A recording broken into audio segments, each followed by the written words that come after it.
I och med att Windows-operativsystemet blivit det som onekligen spridit sig bredast i världen, följer med att alla små aspekter av mjukvaran blivit allmän kännedom och någonting vi kan relatera till. Då det förekommit i skolor, på arbetsplatser och i hemmen.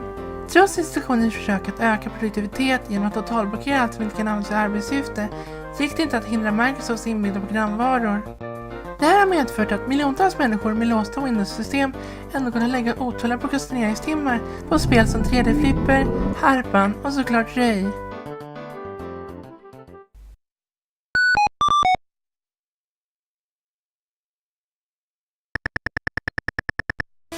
Miniröja-spelen har sitt ursprung i spel som Mind Out i ZX Spectrum, där man navigerar en figur över ett minfält utifrån information man får över hur många minor som befinner sig i ens närhet.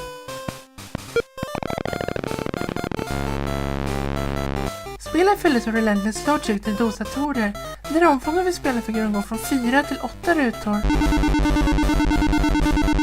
Härifrån var det öppet mål att utveckla Röj, eller Minesweeper som det heter på engelska, som ersatte navigering mot fullständig kartläggning av spelbrädet, alltså fullt fokus på själva nöjet i spelet.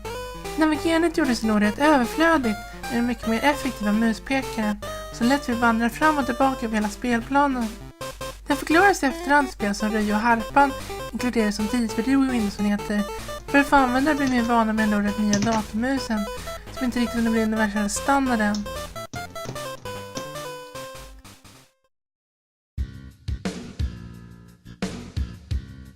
Har inte spelat Röj fungerar det genom att ha ett rutfält där det gömmer ett antal minor.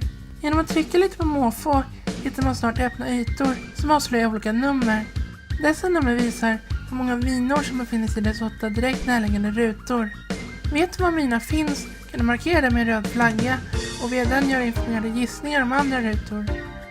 Om du råkar gräva fram en mina är spelet förlorat och du måste börja om. Lyckas du däremot kartlägga alla minor och avslöja hela spelplanen så vinner du.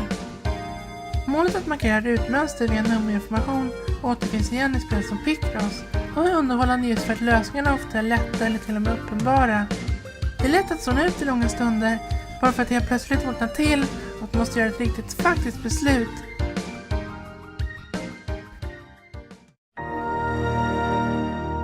Den här sortens beroendeframkallande har nog i stort lett till spelets succé där det paketerades tillsammans med alla nya versioner av Windows från 3.1 fram till Windows 7. Och spelet ledde sig dessutom till Game Boy. En bit in började den italienska versionen byta ut de våldsamma minerna mot blommor, vilket sedan blev ett valbart alternativ i den grafiskt uppdaterade utgåvan. 2009 släpptes Minesweeper Flags till Xbox Live Arcade, något som av många mottog som ett skämt. De var väntade att betala en 50-lapp för en något typ av variant av ett spel de flesta hade fått gratis i många år. Microsoft stoppade snabbt spelet under mattan och då är det nog stort glömts bort sedan dess. Röj försvann dock inte i och med att det inte längre var förinstallerat i Windows 8 och framåt, där det fortfarande gick att ladda ner en extern version som påminner om Flags. Grafiskt uppdaterad med achievements och andra märkliga nymodigheter. Spelet har till och med lagt till ett äventyrsläge där man utforskar grottor. Mest kontroversiellt är väl dock man nu också måste gärna lida reklam.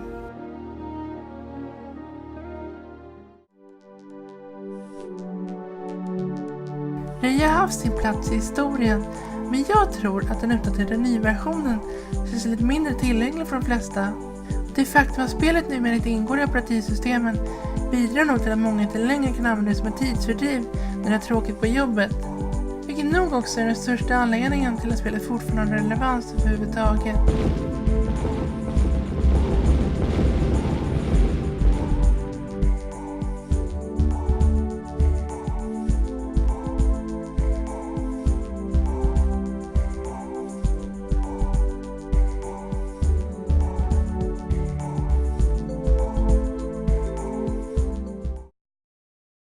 Jag hade tänkt prata om hur man kan låsa upp ett hemligt rap-läge.